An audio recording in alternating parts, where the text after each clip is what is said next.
Casi todos los maestros espirituales recordados con veneración en la tradición sufí han considerado la Sharia como el cimiento del camino hacia Dios. Sin embargo, muchos de estos maestros han sido criticados por juristas y teólogos islámicos por sus puntos de vista antinómicos. En el caso de Ibn al-Arabi y sus seguidores, estas críticas a menudo adoptan la forma de un ataque a la doctrina de Wahdatul Wujud.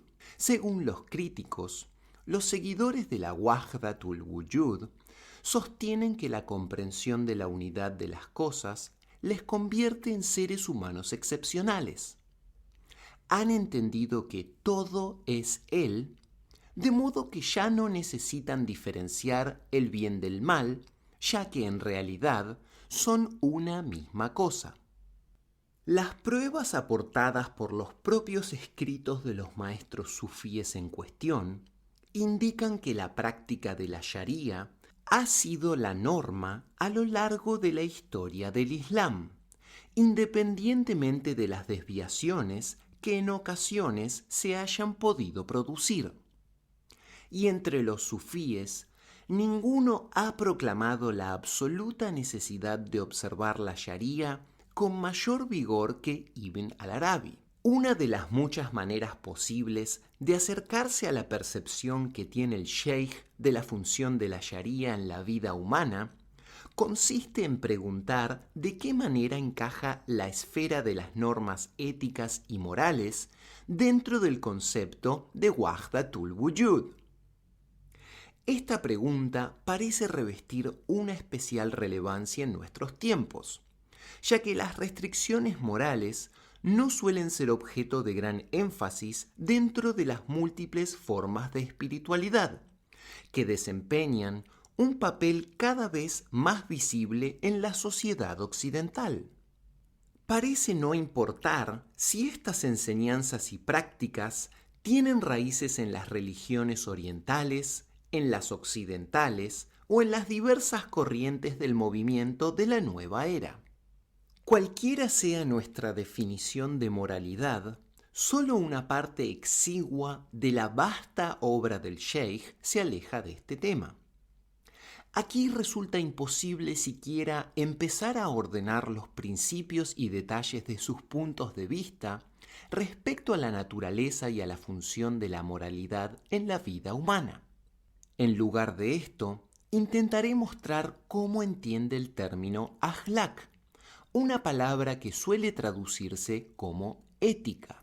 Después, sugeriré la manera en la que encuentra un fundamento para lo que llama akhlaq en el Wahdatul Wujud y qué relación guarda con la Sharia. La palabra árabe akhlaq es el plural de huluk, que significa carácter y o rasgo del carácter.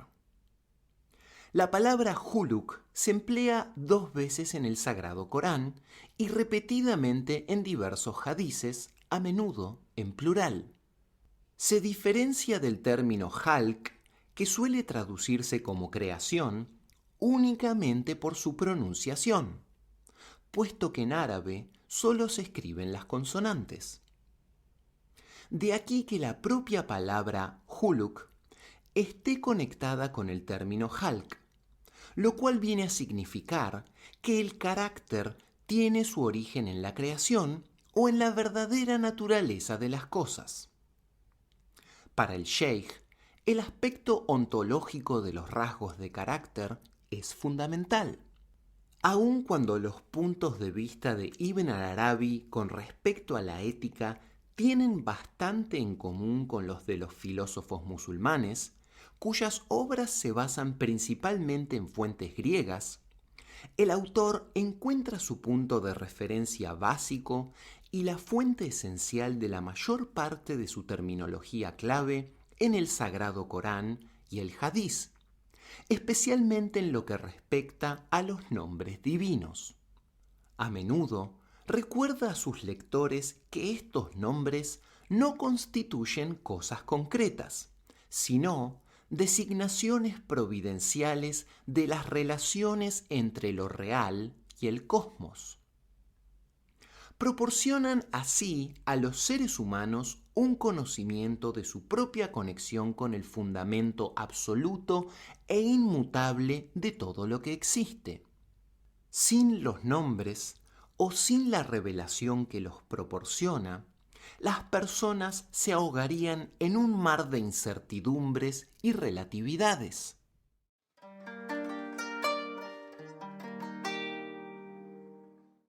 Nobles rasgos de carácter.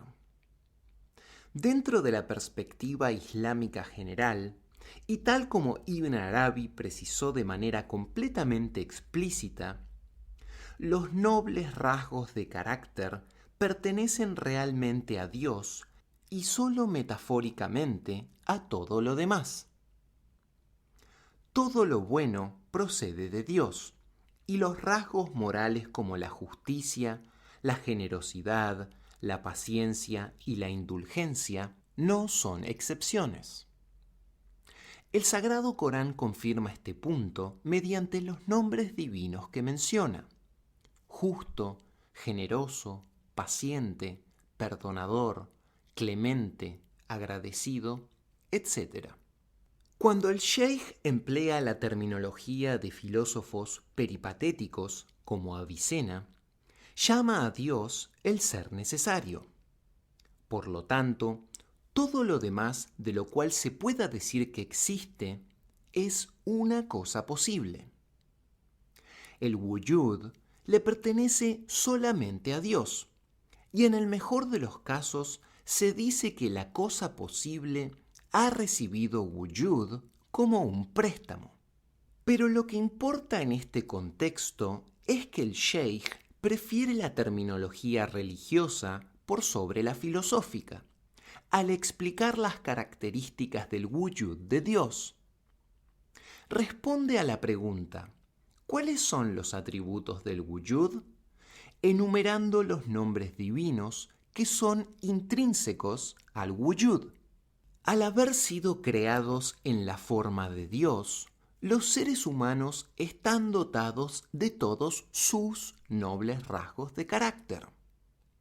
Su tarea, por consiguiente, no consiste en la elaboración de un sistema ético ni en debatir acerca del significado de la moralidad, sino simplemente en ser, existir y encontrarse, y por lo tanto actuar como receptáculos para la manifestación de los atributos inherentes del wujud. Sin embargo, en la práctica, la nobleza de carácter no se encuentra tan fácilmente. Solo los seres humanos perfectos actualizan plenamente los nobles rasgos divinos. Naturalmente, el sheikh es consciente de que la perfección es una situación relativa y dedica mucha atención a los diferentes tipos, niveles y grados de perfección. La perfección plenamente actualizada, la perfección absoluta, se halla únicamente en Dios. Por el contrario, la perfección humana siempre es susceptible de aumento, ya sea en este mundo o en el otro, ya que lo finito jamás puede alcanzar lo infinito. De modo que incluso en el caso del más perfecto de los seres humanos, no hay posibilidad de una situación estática. Únicamente de aquellos seres humanos que han actualizado la perfección puede decirse que han sido creados en la forma de Dios. En ellos, los nombres divinos exhiben su registro completo de propiedades en la medida posible del modo particular de manifestación actualizado en ese momento.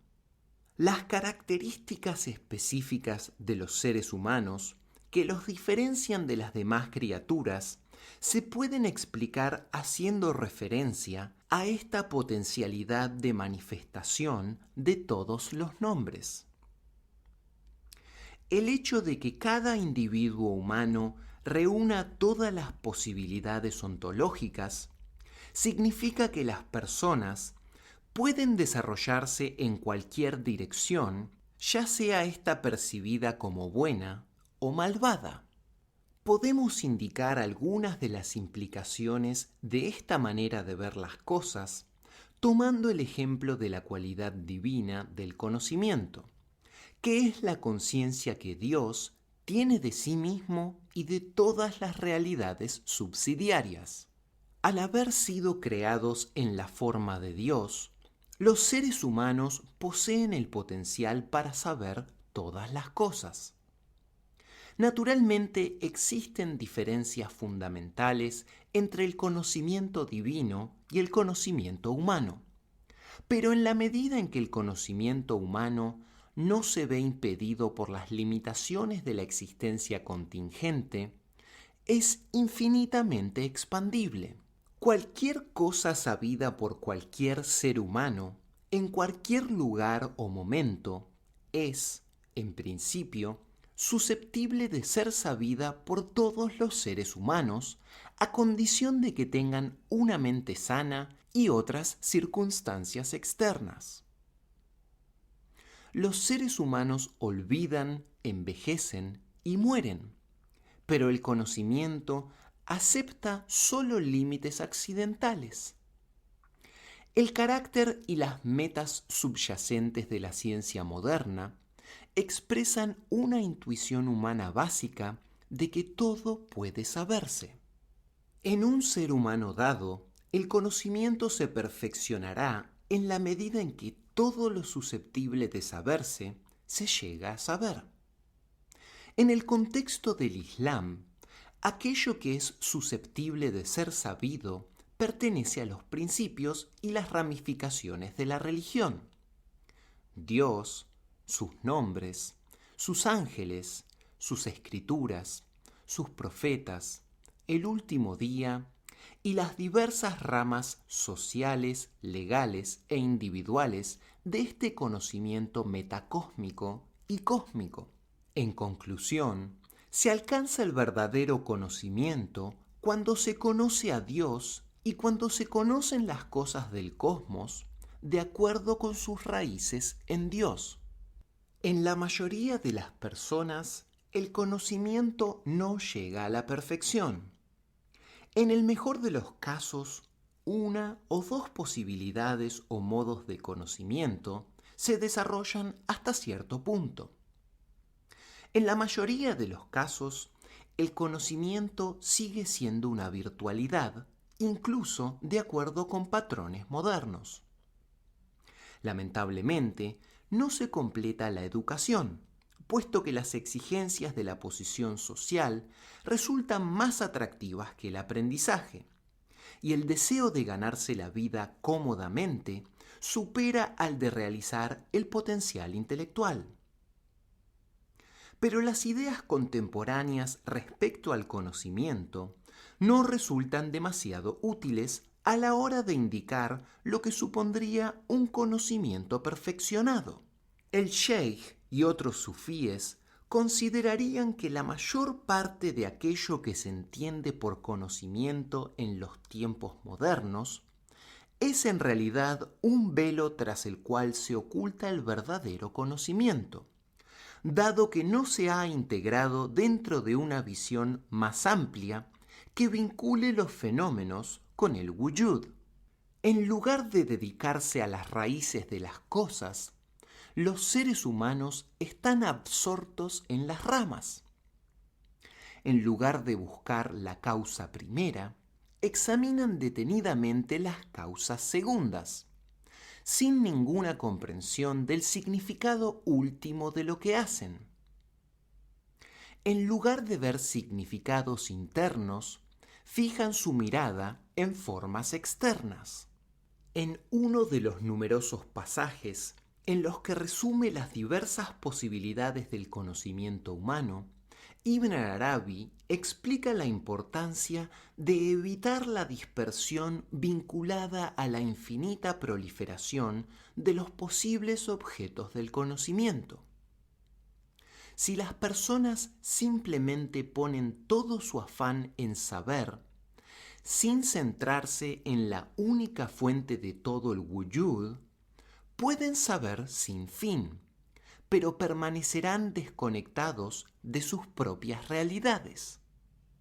En sí mismo, Dios está más allá y es más grande de lo que puede percibir su siervo. Este conocimiento es imposible. No nos queda ningún objeto de conocimiento por percibir, excepto las relaciones en particular o las entidades de las cosas posibles y aquello que se les atribuye a estas entidades. Las esencias y las entidades las llegáis a conocer de manera innata, sin reflexión ni consideración. El alma las percibe por medio de lo que Dios ha fijado dentro de ellas. Entonces, llegáis a conocer la manera en que las cosas están relacionadas con ellas. Este es el conocimiento de lo que se comunica respecto a ellas, es decir, sus descripciones, los juicios formulados sobre ellas por pruebas lógicas y los relatos proporcionados por la revelación. No existe ninguna otra manera de alcanzar el conocimiento de ellas. Los juicios y los relatos son infinitos en su multiplicidad. De aquí que la persona que los tiene en cuenta se dispersa y es incapaz de reunirlos. Dios el Altísimo desea que su siervo los reúna todos dentro de él, no que el siervo estudie esta multiplicidad a fin de conocerla. Mejor dicho, él ha permitido el acceso de algunos de sus siervos al conocimiento de la multiplicidad que les permita integrar las cosas dentro de él. Esto fue indicado por sus palabras respecto a las consideraciones de tales cosas cuando menciona: les mostraremos nuestras señales en los horizontes y en ellos mismos, hasta que perciban claramente que Él es lo real. Aquel que se dispersa al reunir las ciencias no ha logrado verlas con relación al hecho de que denotan lo real. Le impiden ver la manera en que denotan lo real. Tales son, por ejemplo, las ciencias del cálculo y de la geometría, y las ciencias matemáticas, lógicas y naturales. Pero ninguna de estas constituye una ciencia carente de una denotación de Dios y de un camino que conduce hasta Él. Para el sheikh, la búsqueda del conocimiento sin el fin de hallar las raíces del propio conocimiento en Dios es sencillamente un acto de obstinación. El resultado no es de ninguna manera el conocimiento. Más bien, las personas acaban siendo ignorantes de la verdadera naturaleza de las cosas. Dice en este sentido: siempre que una cosa creada es atribuida a otra cosa creada, constituye una metáfora, una forma por medio de la cual se vela la percepción humana. El conocimiento digno de la condición humana es únicamente el conocimiento de Dios. El ser humano no posee nobleza alguna, salvo a través de su conocimiento de Dios. En lo que respecta a su conocimiento de lo que no es Dios, este resulta una distracción mediante la cual la persona velada se mantiene distraída. Aquel que es justo con la situación no tiene otra aspiración que la de conocerlo a él. En la sociedad actual, el resultado de perseguir el conocimiento sin arraigarlo en lo real ha sido una tremenda acumulación de información. El potencial humano para el conocimiento ilimitado se está actualizando, pero por medio de una desconcertante variedad de vías periféricas. Se ha perdido de vista el hecho de que la realidad fundamental del conocimiento, es la conciencia de cómo son las cosas. Por el contrario, las personas tienden a pensar en el conocimiento como datos que pueden aparecer en la pantalla de un ordenador. Se vuelven más y más ignorantes de la unidad e indiferenciación de la forma divina microcósmica y están cada vez más absortos en la diferenciación indefinida y en la dispersión de la realidad macrocósmica. La proliferación de las especializaciones da lugar a mayores cúmulos de información, pero también crea una distancia cada vez mayor de todas las cualidades humanas que proceden de la unidad, la armonía, la entereza, el equilibrio y la integración. La desintegración del microcosmos humano conduce a la decadencia y el hundimiento del macrocosmos, en el cual los seres humanos son el espíritu gobernante. Al descuidar su forma divina, los seres humanos desatienden su responsabilidad de actuar como vicerregentes o representantes de Dios en la tierra. Se podría efectuar un análisis similar de otros muchos atributos divinos. Dios es deseante, poderoso, parlante, oyente, vidente, perdonador, vengativo, agradecido, y así sucesivamente. Desde el punto de vista del Sheikh, un ser humano perfecto habrá actualizado todos los nombres divinos en la medida de lo posible y de la manera apropiada, teniendo en cuenta las limitaciones individuales relacionadas con impedimentos corporales, el tiempo, el lugar, el entorno, etc., aun cuando estas limitaciones tienen mucho menos peso interior que exteriormente. Como acabamos de señalar, los nombres divinos han de actualizarse de manera apropiada. Esto significa que debe haber armonía y equilibrio entre todos los atributos divinos, de un modo que se corresponda con su situación en lo real en sí. La tarea humana consiste en manifestar armoniosamente los atributos, de manera que ninguno de ellos desempeñe un papel demasiado grande ni demasiado pequeño. La actualización de la forma divina en uno mismo tiene como resultado la proximidad a Dios, mientras que si no se logra mantener un equilibrio adecuado entre los nombres, se produce un desbalance o una forma divina distorsionada y, en consecuencia, un alejamiento de Dios.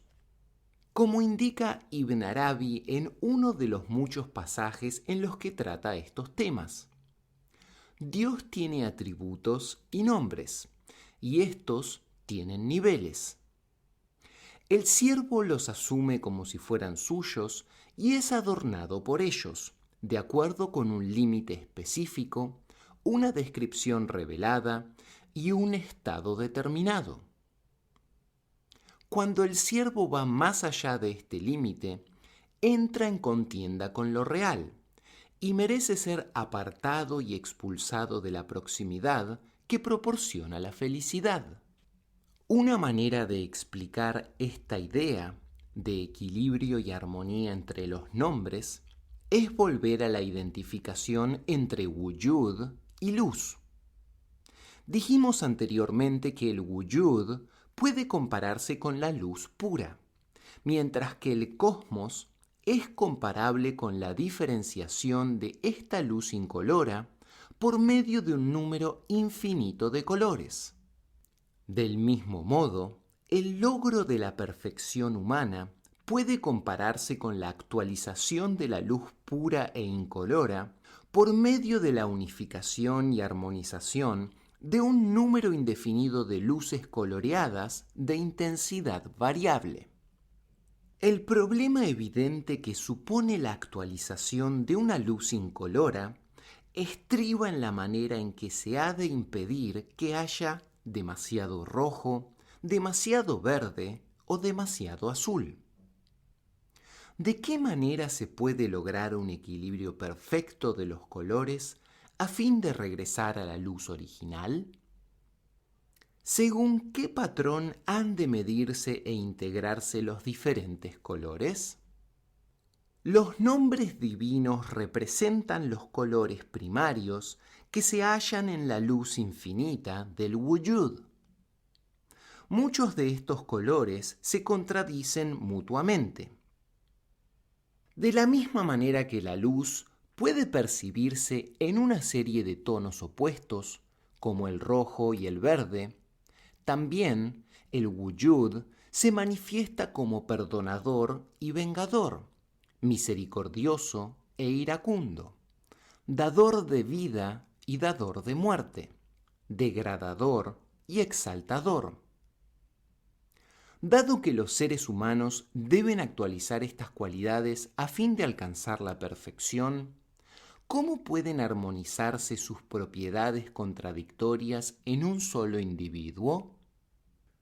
Según el Sheikh, la fase más elevada de la perfección humana exige que los nombres divinos alcancen un equilibrio tal que los seres humanos sean incoloros y no delimitados por nombre alguno, como el propio Wujud.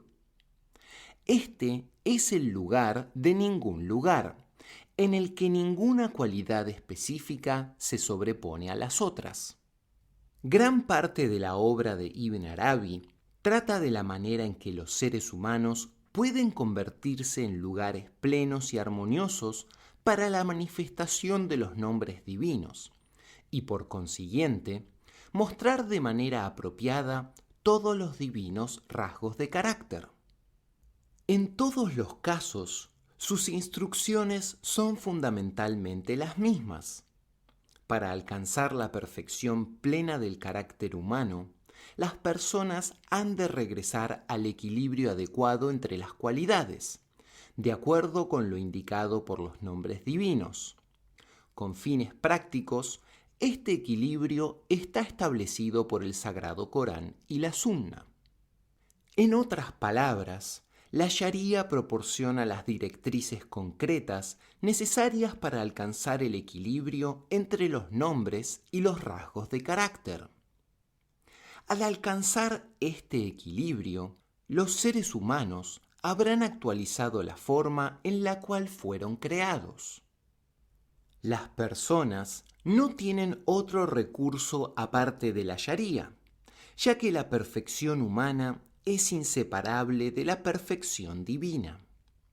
Por consiguiente, dependen del conocimiento de Dios. Pero los seres humanos no pueden conocer a Dios por medio de sus propios poderes, de la misma manera que un rayo de luz no puede conocer al sol. De modo que Dios debe proporcionar el conocimiento que se le escapa a la naturaleza humana a fin de preparar el camino para alcanzar la perfección. Este es uno de los temas más comunes en la obra del Sheikh, un hecho que parece indicar que, incluso en sus tiempos, muchos intelectuales no se tomaban la revelación divina muy en serio. El proceso de actualización de la forma divina se describe de muchas maneras. En este contexto me referiré a un solo término, tahalluk, nombre verbal de la cual deriva akhlaq, es decir, rasgo de carácter. Tahalluk significa la adopción de un rasgo de carácter como si fuera propio o el hecho de asumir los rasgos de carácter de algo. El uso más conocido de la palabra en textos sufíes es este dicho, a menudo atribuido al profeta, la paz y las bendiciones sean con él. Adopta los rasgos de carácter de Dios. El Sheikh cita el siguiente hadiz. Dios posee 300 rasgos de carácter. Aquel que asuma uno de ellos como propio entrará en el paraíso. En el vocabulario del Sheikh, asumir los rasgos de los nombres divinos y asumir los divinos rasgos de carácter son expresiones sinónimas. A menudo nos recuerda la conexión del tajaluk con el término halq, es decir, creación, al conferirle un significado al término que se aleja completamente del terreno ético. Por ejemplo, sostiene que igual que a Dios pertenecen los nombres más hermosos, también al cosmos le corresponde manifestarse a través de ellos al asumir sus rasgos. En otras palabras, todo el wujud manifiesto aparece en conformidad con los atributos y los rasgos de carácter de Dios. Pero dada la peculiar situación de los seres humanos, dentro del sistema general de las cosas, su cualidad de vicerregentes o lugartenientes de Dios desempeñan un papel consciente al manifestar estos rasgos de carácter. Por lo tanto, hasta cierto punto, son responsables de la manera en que se manifiestan las cualidades divinas. A diferencia de otras criaturas, los seres humanos son capaces de manifestar las cualidades divinas de manera que no se corresponden con su propia perfección. Los seres humanos necesitan la sharia porque no saben ni pueden saber exactamente de qué manera los atributos divinos se relacionan con Dios y con ellos mismos. Esto es especialmente cierto en el caso de los muchos atributos divinos mencionados en el Sagrado Corán y en diversos hadices que se refieren a Dios en términos antropomórficos. El siervo posee atributos y nombres que son dignos de él, y puede suceder que el verdadero acabe siendo calificado por ellos de una manera que las facultades racionales consideren absurda. No sabemos que estos atributos están relacionados con Dios, excepto a través de la dádiva del conocimiento por parte de Dios. Del mismo modo, la relación con Él de cada nombre divino que nos adorna es una incógnita, a no ser que Dios nos proporcione el conocimiento al respecto. La criatura humana ha sido creada en la forma de Dios. Por lo tanto, en su calidad de vicerregente, no tiene más remedio que comprender todos los nombres y atributos divinos que el cosmos requiere, y a cargo de los cuales les ha situado el verdadero. Ya que la propia situación así lo exige, Dios envió un recurso al que llamó Sharia. A través de ella, explica cómo estos nombres y atributos divinos, que el vicerregente no tiene más remedio que manifestar, han de ser empleados.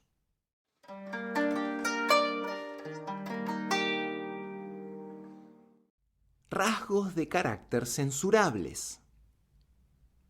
Gran parte del comentario del Sheikh sobre los rasgos de carácter, tal y como lo hemos descrito hasta ahora, se encuentra implícita, si no explícitamente, en obras de autores anteriores. Pero aún no hemos empezado a investigar la segunda parte de nuestro tema, que trata de la relación entre los rasgos de carácter y el Wahdatul Wujud, una idea vinculada específicamente a las obras del Sheikh y de sus seguidores.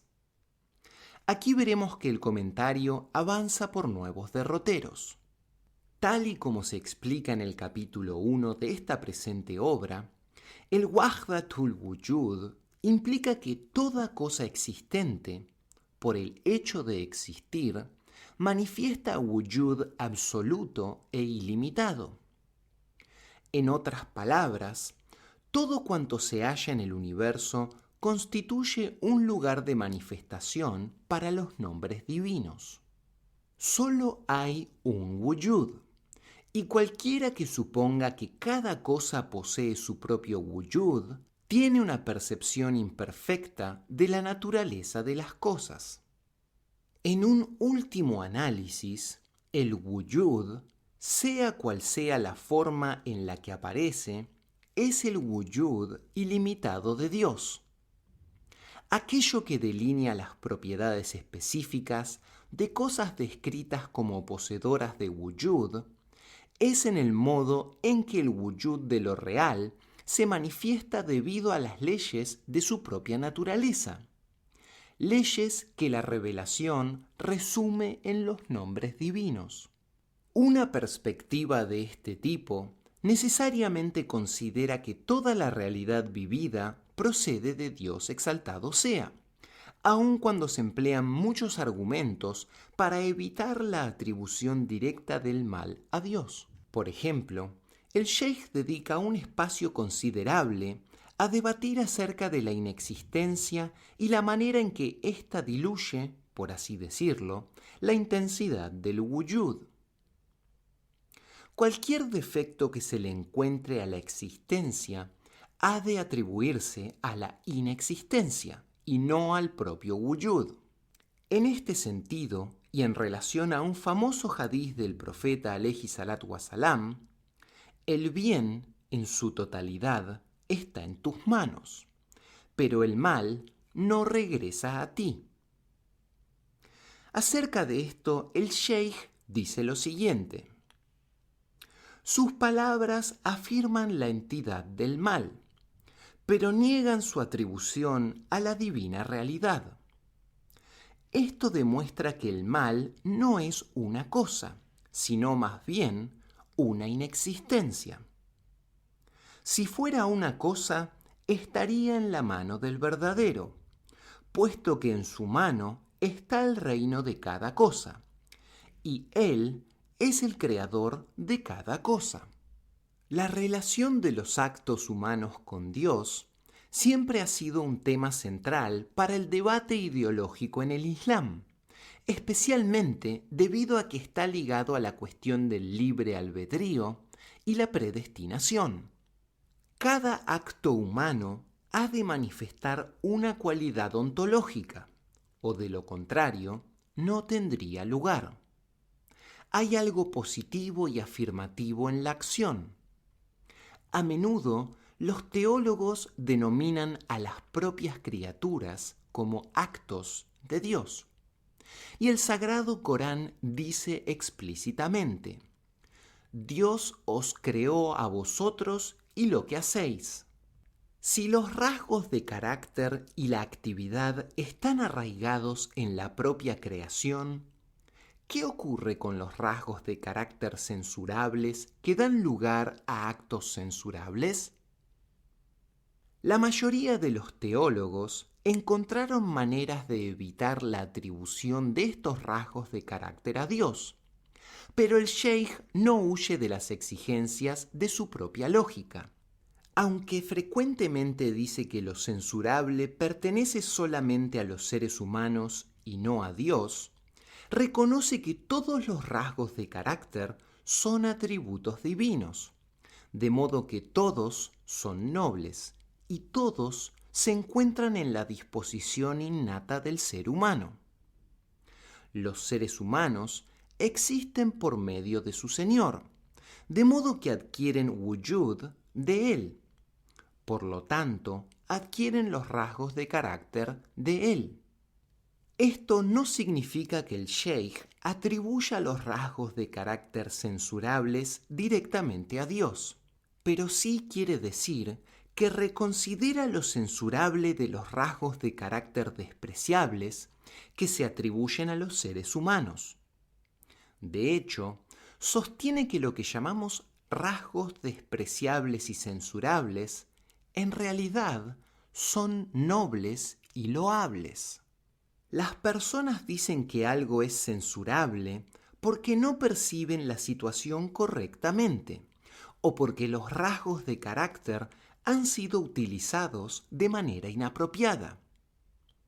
De este modo, aleja su foco de atención del rasgo de carácter que se manifiesta a través de la actividad humana, es decir, un rasgo de carácter que debe ser noble porque está arraigado en el wujud, y lo fija en la manera en que se percibe o emplea un rasgo de carácter. El tema se vuelve una cuestión de interpretación o remite a la cuestión de la libertad humana y del uso que se hace de ella. Si las personas quieren encontrar el uso adecuado de sus propios rasgos de carácter, como manifestaciones plenas de wujud, necesitan la orientación de los profetas, que les muestran cómo transformar rasgos censurables en rasgos nobles. En otras palabras, si siguen la Sharia, esto les asegurará que han elegido adecuadamente cómo emplear las características del wujud que son inherentes a su forma divina. Si ignoran la Sharia o se oponen activamente a ella, estarán intentando oponerse activamente a las leyes del wujud. El argumento básico del sheikh respecto a la orientación profética se remonta a su postura respecto a la naturaleza de las cosas existentes. Todas las cosas del cosmos son propiedades y efectos de los nombres divinos, mientras que los nombres son designaciones providenciales de las relaciones discernibles entre el wujud ilimitado y las cosas. Esto significa que en última instancia no se puede encontrar nada que no sean diversas modalidades de wujud o varias relaciones y atribuciones. No hay una pluralidad de cosas existentes, pero sí una pluralidad de relaciones. Cualquier cosa en el cosmos que queramos analizar se define por sus relaciones con otras cosas. No hay entidades fijas, solo el flujo de atribuciones cambiantes. Todas las cosas son ambiguas, porque están fijadas en la imaginación, en la danza de él, no él. Como dice el sheikh, no hay nada en el cosmos que sea absolutamente censurable o absolutamente loable, porque los aspectos y los contextos delimitan cada cosa. Porque la raíz es la delimitación, porque la existencia está necesariamente delimitada, y esta es la razón por la que las pruebas demuestran que todo lo que entra en existencia es finito.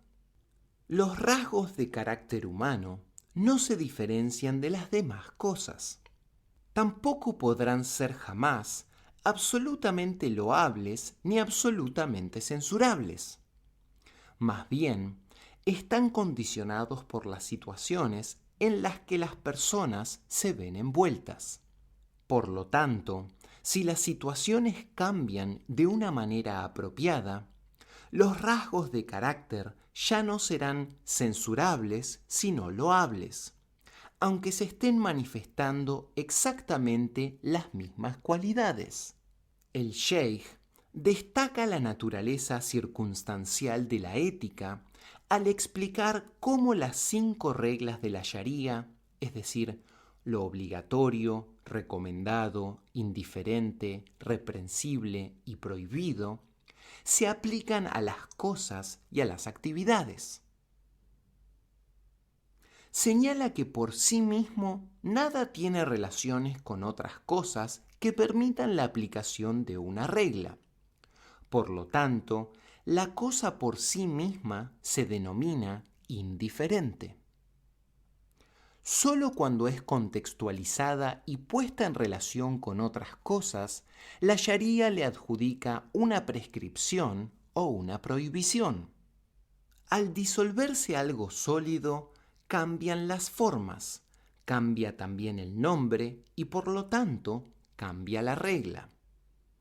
Cuando algo líquido se solidifica, cambia la forma, cambia también el nombre y por lo tanto cambia la regla.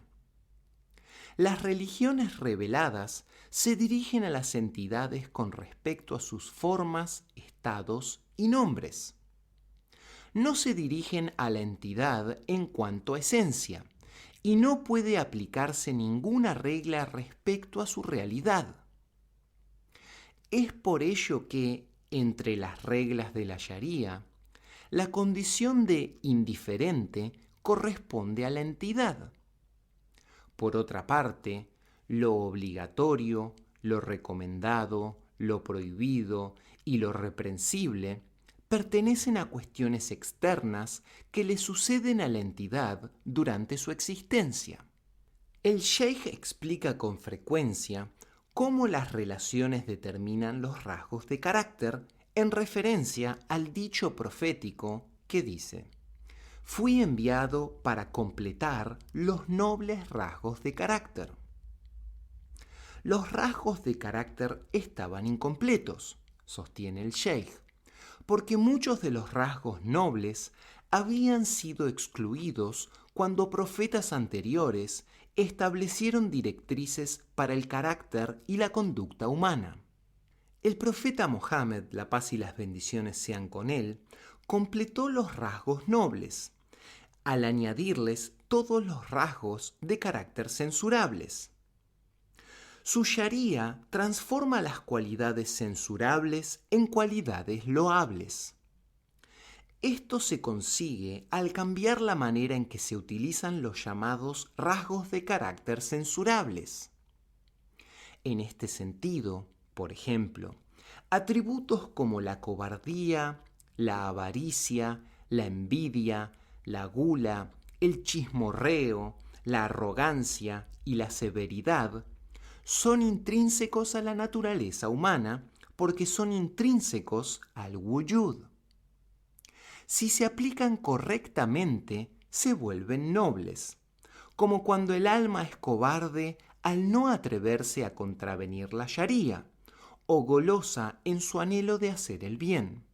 En un comentario al respecto, el Sheikh a veces examina nombres divinos específicos como fuentes de rasgos de carácter censurables. Aunque los seres humanos perfectos asuman todos los nombres divinos, algunos de estos, como magnífico, inaccesible, majestuoso, dador de muerte, conquistador, vengador y terrible en el castigo, entran en conflicto con la nobleza de carácter. ¿Cómo se puede asumir los rasgos exigidos por estos nombres sin convertirse en un monstruo? La respuesta sencilla es que estos rasgos han de ser asumidos en su medida apropiada o en equilibrio con otros divinos rasgos de carácter que neutralizan las consecuencias negativas y que este equilibrio solo se puede alcanzar siguiendo las directrices establecidas en la Sharia. La función fundamental de la orientación divina, que se manifiesta a través de los profetas, es la de guiar a los seres humanos hacia el establecimiento de un rasgo de carácter que lo incluya todo, llamado comúnmente servidumbre. Aunque los textos islámicos a menudo describen este rasgo exclusivamente en términos legales, el Sheikh lo trata primeramente como una condición ontológica. El Corán brinda una amplia base para su percepción, como en el versículo que dice: «No hay nada en los cielos ni en la tierra que no llegue al misericordioso en calidad de siervo». En otras palabras, toda cosa creada es una letra o una palabra articulada en el hálito del Todo Misericordioso. Todas las cosas sirven a Dios al manifestar las cualidades del wujud. En terminología filosófica, la servidumbre de lo creado surge de la posibilidad ontológica, el hecho de que las cosas han recibido su existencia y atributos como un préstamo de Dios, el único ser necesario. El Sheikh equipara este término filosófico con la expresión coránica pobreza. Por su propia esencia, todas las cosas existentes son pobres frente a Dios y están necesitadas de Él, mientras que Dios no necesita nada. Oh pueblo, sois los pobres necesitados de Dios, y Dios es el independiente, el loable. La tarea básica para los siervos humanos de Dios consiste en comprender plenamente la pobreza radical de todas las cosas, especialmente la suya propia. La acción perfecta de acuerdo con esta comprensión se llama servidumbre, y ningún ser humano puede aspirar a una estación más elevada. Habiéndose borrado completamente ante la divina realidad, los siervos perfectos no poseen nada propio y se encuentran en la morada de la no morada. A fin de realizar su servidumbre, los seres humanos deben reconocer las relaciones apropiadas entre las cosas. Han de entender que el wujud y todas sus cualidades pertenecen únicamente a Dios. En términos cotidianos y prácticos, esto significa que deben lograr una humildad perfecta. Las personas no pueden atribuirse ninguna cualidad excepto la ignorancia, y por lo tanto, no pueden encontrar ninguna razón para considerarse superiores a otros seres humanos. El significado verdadero del defecto humano fundamental, es decir, la despreocupación de Dios, lo opuesto al recuerdo, radica en la necesidad de establecer las relaciones correctas. Puede ocurrir que una persona se vuelva descuidada y negligente respecto a su propia servidumbre. Entonces verá que tiene una cierta excelencia con respecto a otro siervo como él. Es particularmente probable que esto ocurra si este otro siervo es su esclavo o si esta persona negligente está en posición de autoridad, como es el caso de un rey o un gobernante. Entonces percibe una superioridad sobre los demás en sí mismo, pero es incapaz de ver que la superioridad pertenece a la posición en la que se encuentra, en caso de que esté en posición de autoridad, o pertenece al atributo que subsiste dentro de él porque ha sido elegido para él por Dios, como los rasgos de sabiduría o nobleza de carácter. Una persona tal no distingue entre sí misma y su posición, ni entre el atributo y aquello en lo que se encuentra dicho atributo. Es el poseedor de la ignorancia y de la fea desatención. Debido a su ignorancia en este estado, dice cosas como ¿quién es tal? O ¿cuál es el valor de tal y cual? O ¿acaso es algo más que mi siervo o mi súbdito? O ¿es esto y lo otro? Mencionando todas las cosas censurables. Se declara purificado de tales cosas y se las atribuye al otro.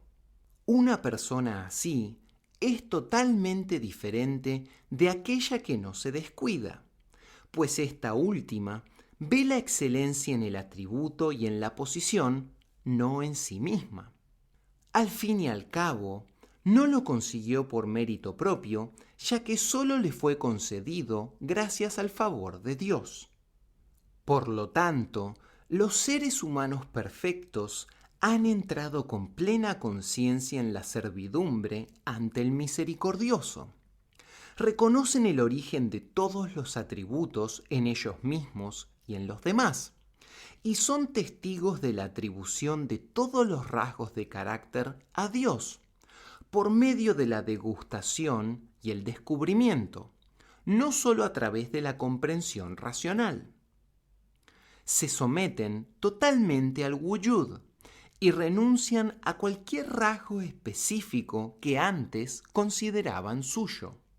Pero los seres humanos no desaparecen de la existencia como consecuencia de esto. Todo lo contrario, son ellos los únicos que son verdaderamente reales entre las cosas creadas, dado que solo ellos se conocen a sí mismos y a los demás por lo que realmente son. Habiendo renunciado a la ilusión de la individualidad, han desaparecido como limitaciones en el wujud, solo para reaparecer al próximo instante como las autorrevelaciones del wujud. Al haber aniquilado sus limitaciones humanas, subsisten como semblantes de Dios vueltos hacia la creación. Actúan en cada situación como la situación requiere, de acuerdo con la naturaleza del propio wujud. Al no ocupar ninguna estación específica, responden a cada situación de acuerdo con los requisitos de los rasgos de carácter de Dios. Al habitar en la percepción del Wahdatul Wujud, representan la respuesta humana correcta y apropiada a la naturaleza de todas las cosas.